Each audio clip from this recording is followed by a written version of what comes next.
The Marquis said nothing. He was still trying to take in Kaliowski's new appearance. Kaliowski rang a bell, and a footman entered. "Fetch Mademoiselle Cedo," he ordered. He turned his attention back to the Marquis. "You have heard of the death of Madame Perrien, I imagine?" "Why, yes. Dreadful." Kaliowski smiled. "She asked you for your help, I believe."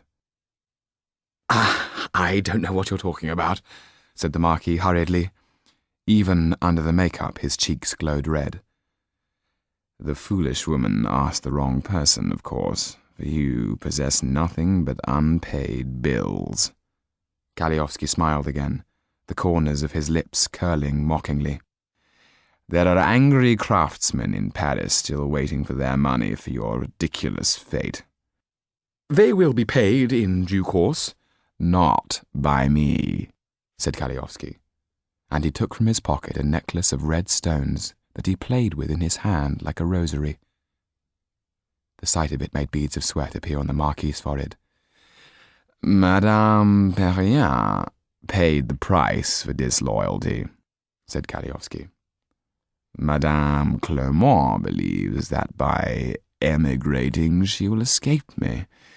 She thinks she can get rid of me that easily. She is very much mistaken." The Marquis bit his lip. The full impact of what had happened to Madame Perrien hit him like a blow to the stomach. With as much dignity as he could muster, he sat down heavily on a chair. "Do you remember what we agreed when you last borrowed from me?" The Marquis said nothing. "Then let me remind you. You have a choice, albeit a limited one, but a choice nevertheless. Sign the marriage agreement, or I could let certain papers find their way into the right hands. I am sure there are people who would be most interested to know how your wife died." "No," said the Marquis. His lips were white. "You wouldn't do that, would you?" "Without a moment's regret," said Kaliowski. The Marquis wiped his dripping forehead and regretted ever having had the fire lit. "The body of Isabelle Gautier, now, do correct me if I'm wrong, was found in a field. Was she found wearing a necklace similar to this?" The Count held up the necklace with its bright red garnets that looked like drops of congealed blood. The Marquis swallowed hard, his mouth ash dry.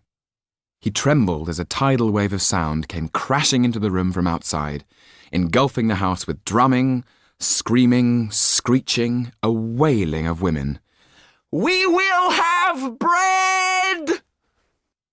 The Marquis got up to stare, bewildered, out of the window, at what appeared to be a never-ending stream of women passing close by his gates. What are they doing? "Going to fetch the king and queen, that's if they don't kill them first. They plan to take them back to Paris, where the National Guard can keep an eye on them, make sure they don't get carried away by any more such extravagant banquets.